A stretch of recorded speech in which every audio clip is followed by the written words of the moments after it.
Hello student. So our question is, let A, B and C represent distinct non-zero digits. Suppose X is the sum of all possible three-digit numbers found by A, B and C without repetition. Consider the following statements. Statement 1 is the four-digit least value of X is 1332. Second statement is the three-digit greatest value of X is 888. Which of the above statement is or are correct? So student ये question UPSC सी set 2020-2022 का PYQ है. So question में क्या given है कि यहाँ पे ए, B और सी ये थ्री नॉन जीरो डिजिट्स हैं और in three non zero digit से जितने भी पॉसिबल नंबर्स बनाए जा सकते हैं उनका सम एक्स है. ओके, एक्स क्या है? सम ऑफ नंबर्स है, सभी नंबर्स का सम है. तो उसके बेस पे ये दो स्टेटमेंट गिवन है. यहाँ पे स्टेटमेंट वन क्या गिवन है कि वो जो सभी नंबर्स बनेंगे उनका सम यानी कि जो एक्स होगा उसकी लीस्ट वैल्यू जो है वो फोर डिजिट में 1332 होगी. ओके, सेकंड स्टेटमेंट ये दी गई है कि जो x होगा उसकी वैल्यू थ्री डिजिट में ग्रेटेस्ट वैल्यू जो है वो 888 होगी. तो आपको बताना है कि इन दोनों स्टेटमेंट में से कौन सी स्टेटमेंट सही है या गलत है. ओके, सो पहली बात तो ये कि जैसे कि ये ए, बी और सी ये थ्री नॉन जीरो डिजिट्स हैं. ओके, तो नॉन जीरो डिजिट ये ए, बी, सी क्या क्या हो सकते हैं? देखो, नॉन जीरो डिजिट्स आपको पता है 1 2 3 4 5 6 7 8 या 9, इनमें से कोई भी थ्री डिजिट हो सकते हैं. ओके, अब इनमें से कोई भी थ्री डिजिट ये होंगे तो इनके कितने ऐसे नंबर्स बनाए जा सकते हैं उन्हीं थ्री डिजिट्स को यूज करके. अब देखो, ये जो थ्री डिजिट है वो हो सकता है 1 2 3 हो या 4 5 6 हो या कोई भी हो सकता है 5 6 7 हो, कोई भी थ्री डिजिट हो सकते हैं इनमें से. तो उन्हीं थ्री डिजिट को यूज करके कितने नंबर्स बनाए जा सकते हैं ऐसे थ्री डिजिट के.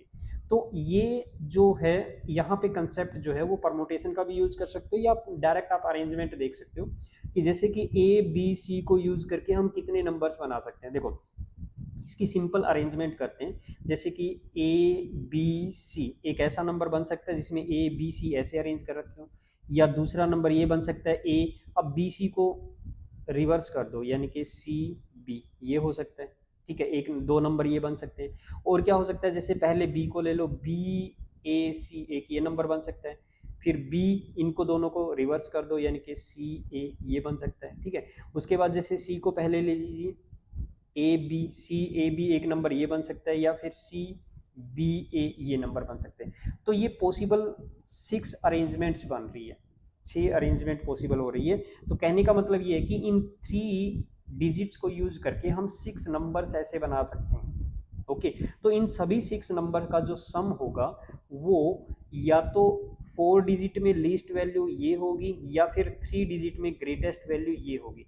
तो पहली स्टेटमेंट के अकॉर्डिंग हमें लीस्ट वैल्यू चेक करनी है. अब देखो, इन सभी नंबर्स का सम लीस्ट यानी कि मिनिमम तभी आएगा जब ए, बी और सी की वैल्यूज क्या होंगी? आपकी मिनिमम होंगी. अब इनकी वैल्यूज मिनिमम क्या हो सकती है? देखो, डिस्टिंक्ट है, ये बात ध्यान रखना कि डिस्टिंक्ट है. सबकी वैल्यू हम 1 1 1 या 0 0 ले ही नहीं सकते. पहली बात तो ये नॉन जीरो डिजिट्स है. दूसरी बात ये कि डिस्टिंक्ट है. तो डिस्टिंक्ट है तो यानी कि तीनों डिजिट डिफरेंट होने चाहिए, बट मिनिमम वैल्यू क्या होगी? Minimum value. तो मिनिमम वैल्यू तो ये हो सकती है, ये आपकी क्या है? मिनिमम वैल्यू है 1 2 3. इससे मिनिमम तो नहीं ले सकते ना, 1 1 1 भी नहीं ले सकते, 2 2 भी नहीं ले सकते, क्योंकि सभी डिजिट जो है डिस्टिंक्ट है. तो अगर हम यहाँ पे 1 2 3 ये डिजिट ले तो क्या क्या हमारे नंबर्स बन सकते हैं?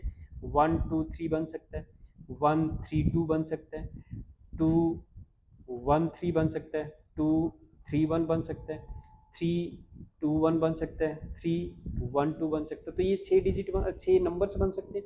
अब इनका जो सम हम कैलकुलेट करेंगे तो सम क्या होगा? देखो, यहाँ पे 3 भी 2 टाइम्स आ रहा है, 2 भी 2 टाइम्स आ रहा है, 1 भी 2 टाइम्स आ रहा है. तो यहाँ पे क्या होगा? 3 प्लस 3 6, 2 प्लस 2 4, 6 और 4 10 और 2 12.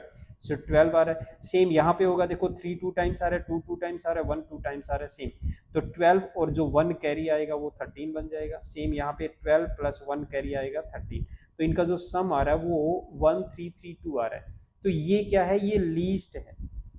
और ये किसकी वैल्यू है, x की वैल्यू है। x क्या है आपका, इन सभी नंबर्स का सम है, सम क्या है, x है। तो x की जो लीस्ट वैल्यू है वो 1332 आएगी, इससे कम वैल्यू नहीं हो सकती, ठीक है। तो कहने का मतलब ये कि पहली स्टेटमेंट जो है, फर्स्ट स्टेटमेंट, वो आपकी करेक्ट है, लेकिन सेकंड स्टेटमेंट इनकरेक्ट हो जाएगी, क्योंकि इससे कम वैल्यू, लीस्ट वैल्यू हो ही नहीं सकती।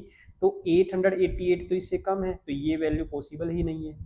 ओके, सो आपका आंसर क्या हो जाएगा, ओनली वन, वन ओनली, सिर्फ वन स्टेटमेंट जो है, फर्स्ट स्टेटमेंट जो है वो करेक्ट है, सेकंड स्टेटमेंट इनकरेक्ट है। Okay student, so option A is your correct answer, right. Okay, bye, thank you.